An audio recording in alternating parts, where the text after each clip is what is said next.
How's it going, ladies and Bruce? I'm Bobby Sixkilla and welcome back to Disco Elysium. We finally got a chance to talk to Classy here and find out what the haps is, and we found out that she was not raped at all. It was bullshit. Titus is just making an excuse to murder that guy. We need more info. It looks like Kim wants to talk. Officer, what was that? What was what? You look strange when he mentioned the assault victim's name. He looks you in the eye. Do you know this woman? Yes. Is there something I should know before we talk to her? I already talked to her. Whatever you do, don't say the first thing. I didn't rape her. Oh my god. I met her in the hallway after I woke up. Understood. You were not in good shape on Monday. She knows I didn't remember being a cop. Okay, he nods. That's manageable. Don't say the first one. Okay, let's move on. We'll be right, Lieutenant. This is nothing. You feel fortified by his assurance. It's all gonna be alright. Is it though? Nothing? You're still in for a bumpy ride here. Try not to mess up. What does this door go to? There's a small, heavy door. There's no lock in sight. Ooh, heroic. Where does this lead to? I don't know, Lieutenant Ephrata. He makes a note. It's not the first closed door we found in this building. There's also your mysterious blue kitchen door. Do you think it's important? I don't know. The further we get, the more this building seems to be tied to the case. Below the hostile cafeteria creaks and groans under your added weight. A skeleton of composite support beams and cantilevers. Tap on the roof with your foot. A dull thump. Somewhere inside, a wind brace rattles from the imperceptible motion of the building. The vigilantes, the cadaver, and, he nods towards the young woman, a number of people connected to this case are in or around this building. The door is part of it. It's not unimportant. Push. It's barred from the inside. You hear the bar rattle from in the brackets. Sounds like it's heavy too. Very sturdy. Must be something valuable inside, if you go through the trouble of protecting it. Door is very sturdy indeed. Alright, we're going to boost our physical instrument before we give a crack at it, because our physical instrument is huge. We should be able to smoke that door. Like a boss. Smoke that door. Right? Surely.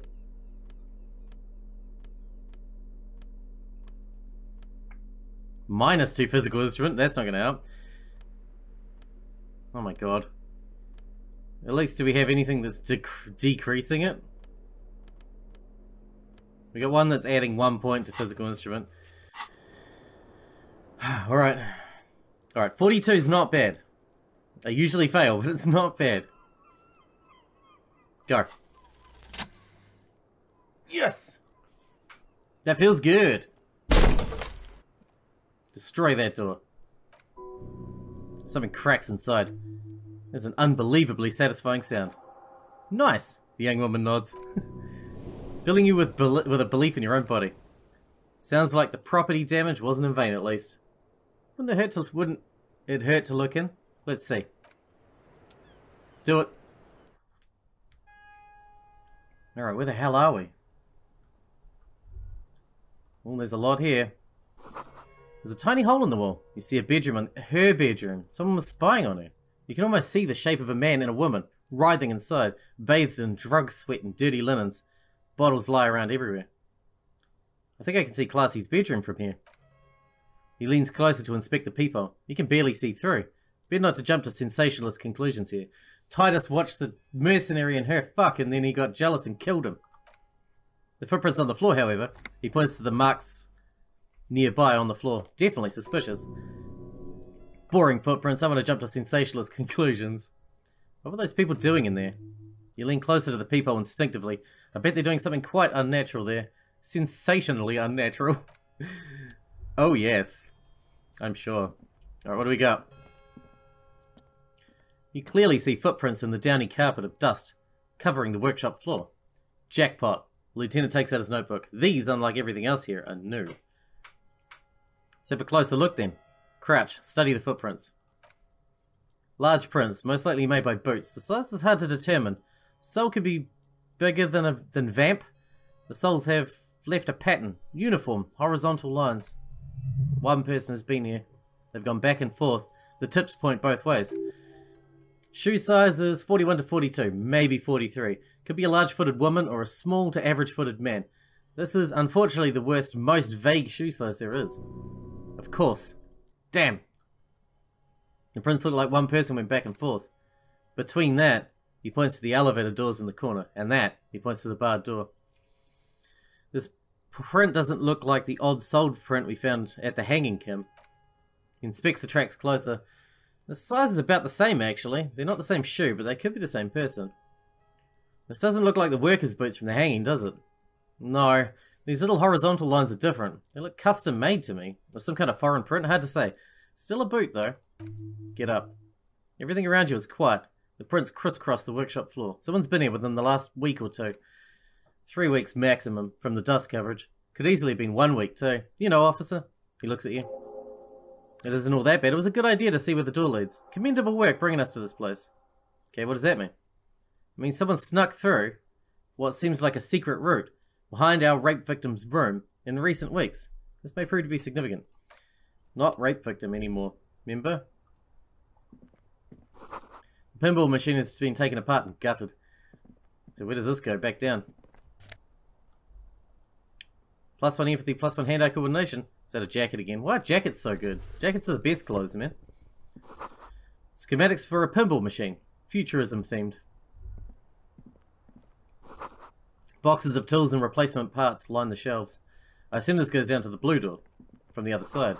Small windows taped shut with black plastic. You can't see outside. Yep, there's the blue door. This pinball is white Diora. The black glass shows a female figure in mourning. A note, NB, the spare key is tied to the bush outside the corner room window. Outside the corner room window? What do you want, Kim?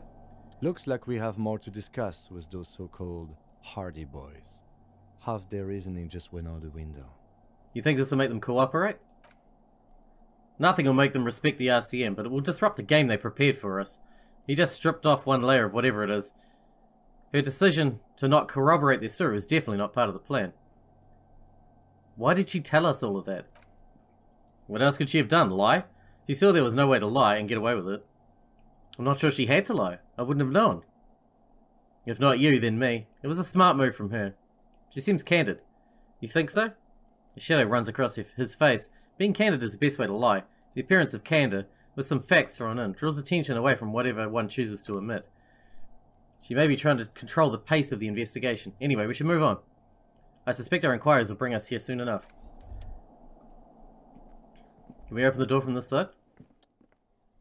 This door is connected to the one upstairs, so how do we get through? There must be a key, somewhere, the lieutenant says. Probably somewhere in the Whirling. It's not too important. We can get in and out using the roof door. That's true.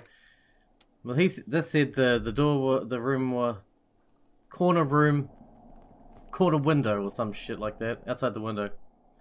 Small elevator is dimly lit by a bulb. It's been glowing for ages. The lattice cage is open, inviting you to step in. Smells of nougat and sweat. Your head brushes up against the ceiling. There's a control panel to your right, and just enough room for 2 people to fit in.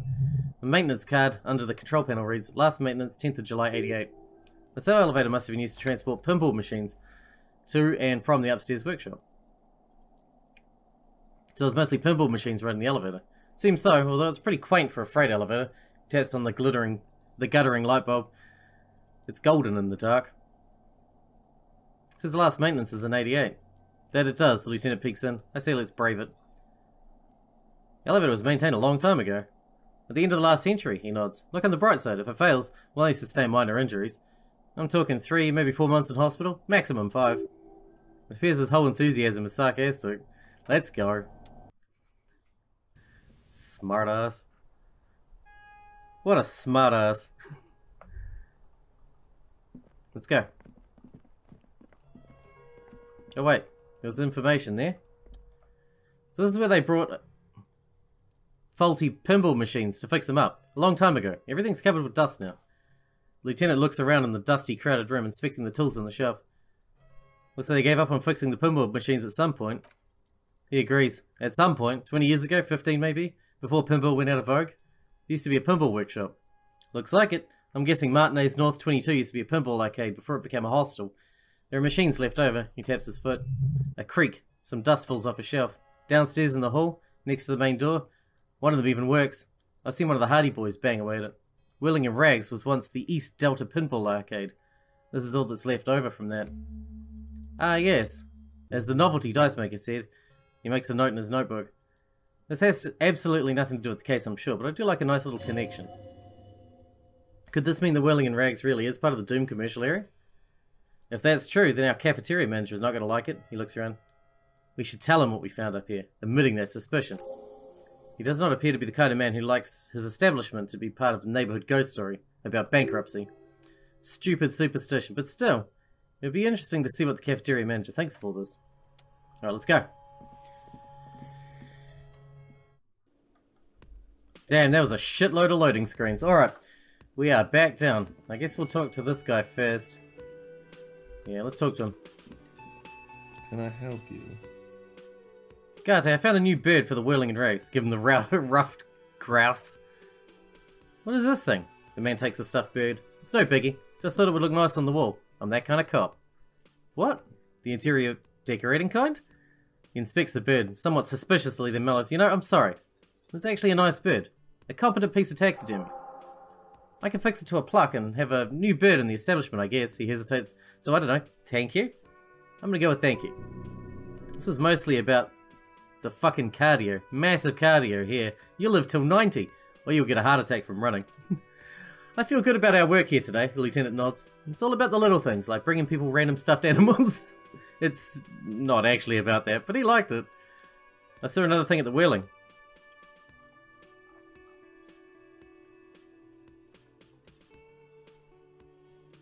Garte, what if I told you I got into the back room behind the blue steel door? Oh, okay, well, he controls his excitement. Well, I did hear you make a noise back there, so good for you.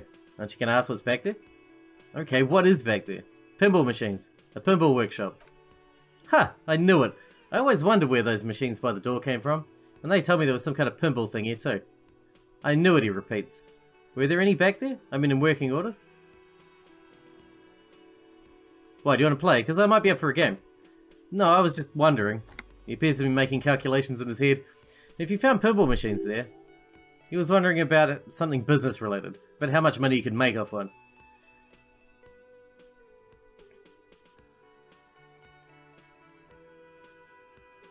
I feel a capitalist plot coming up. Capitalist plot? He rolls his eyes. The pinball will have the corner now is broken. I want to diversify the entertainment options. Wouldn't hurt to get a little life in here. Other than that hellish karaoke machine. That one's always causing trouble. Yeah, those numbers he's adding up must make good sense to him right now.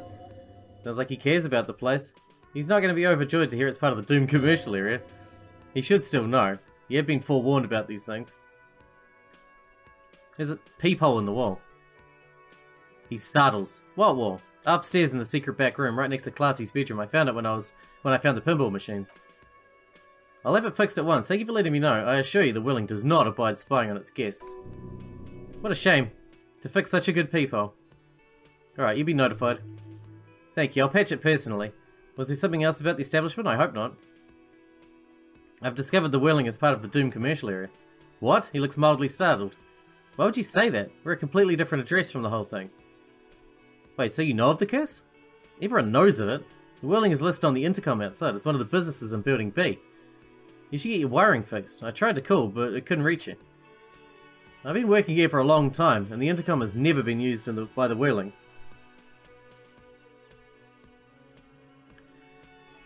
The Whirling was once the East Delta Pinball Arcade before it failed. No, I don't want to say that.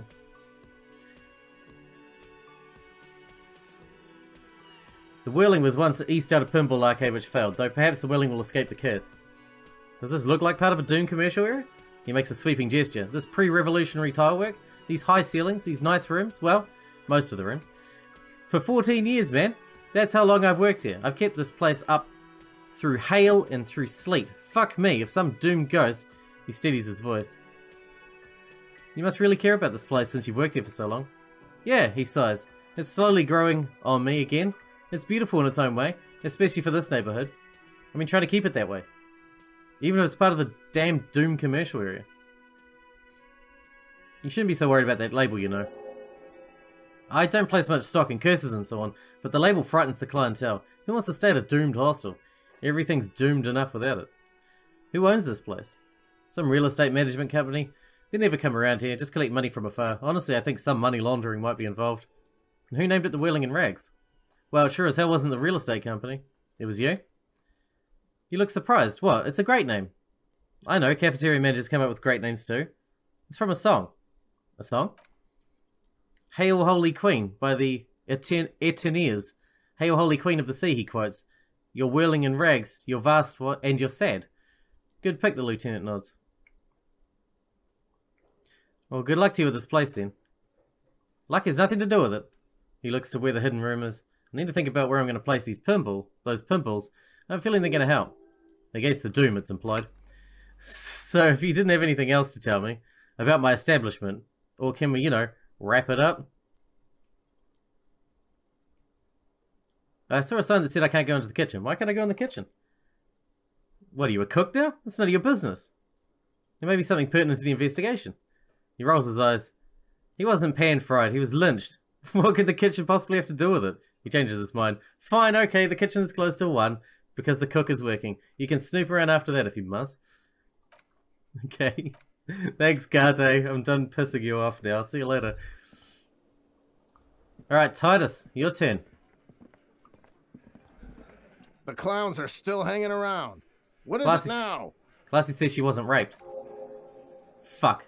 The big man's eyes and veins bulge. I knew that fucking whore couldn't be trusted. For the record, she steps in forcefully. Titus Hardy does not explicitly specify the victim as a whore, nor did he say anything about trusting her. Oh, shut up and stay out of this, Liz. He turns back to you. He raped her. He was out of his fucking mind. You have no idea. She's just in denial, asshole. You don't understand the traumatic experience. She's shutting down. And she doesn't fucking trust you. Yeah, she's crazy, you know. The rat-faced man says carefully. A crazy bitch. You know the type. She's fucked up. This is a diversion. Stay on track. Cut the bullshit. She told me the truth. Lawman, he says through clenched teeth. I'm at the end of my goddamn rope with you. I fucking told you not to push her. His hands become fists. And you went and pushed her. Something breaks in him. He takes a step closer and says, I'm gonna fucking... Titus Hardy. Her voice rings through the room like a warning shot. Everett personally sent me to take care of this. If this goes south, we'll all be in the shit. But you, Titus Hardy, are gonna be buried. Am I understood? When she's angry, she emphasizes the S. It gives her voice a strangely hypnotic quality. Her lips barely move as she speaks. Someone has to rush in and break the tension. The second in command. Look, Copper, the tattooed man snaps his fingers to get your attention. We know the dead fuck was a rapist and a killer. We got him confessing to it on tape. Show it to him, T. He turns to Titus, who's still breathing heavily. What's the harm, right? Here, jerkwad. He slams an audio tape on the table. Listen to this shit, and then come back and tell me the soldier of apocalypse was an innocent man. This is their last play, this tape. Their story in tatters, a mess. Might be nice to listen to, but at this point, you don't need to. Why should I care about the tape? You lied to me. You don't care about the evidence? His eyes twitch. The fuck you a cop for then? Pigs, T. They don't care about getting the truth. They care about getting convictions. They're fucking keeping score on their bulletin boards. I don't want to be on your bulletin board. If you don't listen to the tape, we got nothing to talk about. There's a lot of questions. If you ask them now, they'll just keep bringing up the tape. Listen to it. Then they'll have nothing to hide behind. Where can I listen to this? I'm sure you can find a tape player, the lieutenant whispers. Where can I listen to this, he mocks you. Why don't you try shoving it up your ass, genius? Yeah, play it with your ass, cocksucker. His voice echoes like thunder in the small room. I'm sure we can find the tape player. It's not a problem. He repeats calmly in a hushed voice. Your room had one. Or maybe it's too broken. Okay. Don't forget your tape, lawman. He pushes the little tape towards you with his giant hand. Compliments of Titus Hardy. Fine, I'll listen to it. You do that, he says, adjusting his belt buckle. Oh, and keep it. Maybe we'll need a reminder of human ugliness someday. I'm looking at you, motherfucker. Let's go. Well, I need to pay for the room then if I'm going to use the tape player, don't I? Hey, was there something you needed? Well, well. Bringing him that new bird sure made a difference about his attitude. About my bill tonight. Got the 20 real? There you go. Good. You got the room for tonight, but remember, you need another 20 tomorrow. Dude, I don't need that room. I only need it to listen to the tape. I do have another tape as well, but I think it was blank. Open says me. Then we need to ring the library as well. And maybe Sylvie. Sylvie will have info too. Compact tape player is still and silent. It seems to have completely broken down now. The machine was made in Revachol by a company called Le Mercier. Their logo depicts the triple tower Delta skyline. It was supposedly built to last. This would have been very helpful with the Mega Mix. He stares at the tape player, but it isn't anymore. Any ideas? My Kanema only comes with a radio, he ponders. Let's try find a new tape player. Perhaps you should talk to Rory at the pawn shop. He has stuff. My god, I paid 20 bucks for a room I can't fucking use? Pain in the ass. Let's have a look at the mirror. I still can't do any of that. Okay, that's cool. Well, we'll go to the Kanema and ring out. We got people to talk to. Alright, we'll hit up the library first. Talk to them about that dead guy. Alrighty. Radio. Did you find out more about the owner of the armored boots? We need that too. Still no word, I'm afraid. Really? It was meant to take 24 hours. Connect me to Jamrock Public Library. Hold on, officer. I got Central Jamrock Public Library on the line. I've already introduced you to their librarian. Connecting the call in 2, 1. Yes, this is Central Jamrock Public Library here. The male librarian answers the call. How can I help you, officer? I'm looking for any information that you can provide on Billy Magine, a reader. Billy Magine, you said? Give me a moment. I have to check our database. He puts down the receiver. On Miro Drive in Central Jamrock, in a darkened hall lit by orange desk lamps, far away from the noise outside, a middle-aged man taps commands into an old radio computer. A printout falls on the desk behind him. A lonely reader scours some dusty bookshelves, looking for a paperback. Yes, hello, are you still there? You can hear him fiddle with the printout. I found Billy Magene's home address. Is that alright? No phone number, unfortunately. They're too poor to have a phone line. Yes, the home address is fine. Here you go, sir. Rue de Saint Ghislaine, 33B, apartment number 20. It's in Martinez, I believe. Cape Side Apartments, it says. That's all. Do you have any other information on Billy Magine? It says that he returned his last book a few days ago, but I wasn't at work that day. Do you know someone that was? Marie? He covers the phone with his hand and yells out to the room behind him. Marie! Do you remember a reader named Billy Magine? They returned a Thibault book the other day. You hear someone answer from afar. Maurice? What? A woman yells then. Yes, okay, if it's the police. She squints, explaining something. Yes, it was my colleague Marie. The librarian is speaking into the phone again. She said that it was Billy's husband who returned the book. He also asked for this new sci-fi release, Lose Radio City 87, but we don't have it yet. Good, you have a name now.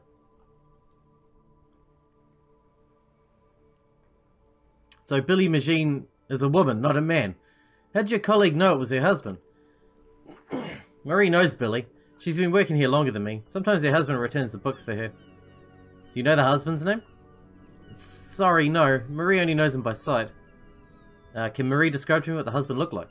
Marie, a moment passes. She said an older man, and that she's pretty sure she had a drink with him or two the last time she saw him. What was he wearing? 1 second. Librarian turns away from the phone again and relays the question. Sorry, Marie wasn't really paying attention to that. Thank you, that's all from me. I have no other questions. Happy we could help. Goodbye, officer. Librarian hangs up, and the call gets redirected back to the station with a soft click. Anything else you need from me? Sylvie. Just a second, officer. Sylvie Malay. Oh my god. Malika on the line for you, officer. Hey, Sylvie, it's the police again. Oh, no. Nothing new? Was it you who called the police? No, not me. Okay, never mind. Is that it then? And we can't do anything with the armored boots. Alright, well that's that, I guess. That's some decent info though. What else are we doing right now? Door Gunner Mega Mix, that's right. Oh, that's right, we're going to the pawn shop. Let's head up the pawn shop right now then before we run out of time for this episode. See if he's got a way to play a tape for us. We don't need to buy one, we just need to play it. Oh, I'll race you. Race you, Kim. Oh crap, he beat me.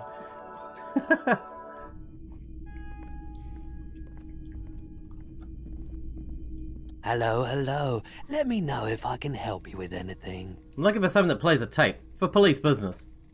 A tape? We have boomboxes for sale that'll play it. Check the shelves. Okay. Like this. The boombox is on the shelf. Well loved and well travelled. Chipped, dented, they stare at you with unblinking eyes of their tape reels. Stand on the tip of your toes to see more. One especially catches your eye, deep gold and amber plastic with a big old handle on top. A classic boombox that says Stereo 8 approved. Just make sure it works before you buy it. Shopkeep, the Stereo 8 approved machine here is the Harman Waushi W02, made in Vespa, designed in Seoul, he says. Plays all reel-to-reel formats, 2mm, 8mm, 12mm. It's even got a little radio in there. It'll set you back 12 real. Are you sure it's in working order? Absolutely, I've tested each one myself with recordings of speech, found sounds, and music from a variety of genres. Even though he grimaces, I don't really like music. Can I just play a tape on one of the boomboxes real quick? Sorry man, I can't be giving out freebies. Never have, won't now. But I'm a cop. Can I get a discount because I'm a policeman? A discount? I do have to keep the lights on, man. It's 12 real.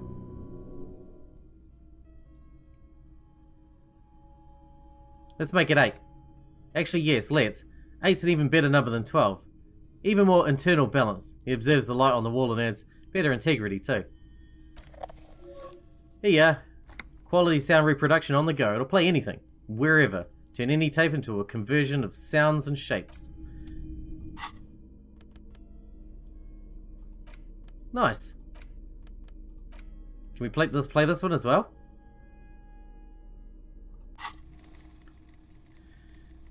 The porter reel is just what you needed. The reel is attached to the apparatus with a satisfying click. The tape is routed behind the magnetic reader. We'll listen to this one first. You press the large button marked Commencer and the tape starts spinning. There's a small delay before the song starts playing. Keep the porter reel at a harmless distance and wait. Then the organ starts playing a simple melancholic tune, echoing in the hallway. A lone singing voice joins in, telling you about the tiniest church in St. Sains, surrounded by an even tinier yard. You almost feel the seaside mist on your skin. It's mega sad. Within seconds you know this is the one. The real shit you've been looking for. The one you trashed your room to. This one tells it like it is. This is your tune. A click, then silence for a bit, then the tape stops spinning. Could I sing this for karaoke? I think I could sing this. Of course you could sing this. You could take sad to a whole new level with this. And you already knew the lyrics, since you've listened to it like 1,000,000 times. Yep, they're all here, all 3 verses. And the B-side of the tape contains the instrumental version. It's like the world itself is telling you to do it. Only one obstacle stands in your way. What? Garte. You have to convince Garte to let you sing karaoke in the Whirling. After you've won him over, you can express yourself, let the pain out, make everyone understand. The lieutenant watches you, pack up the boombox. He doesn't say anything. Oh, we're totally doing that. Alright, let's listen to this and then we'll wrap it up. The porter reel is just what you needed. Here. Press play.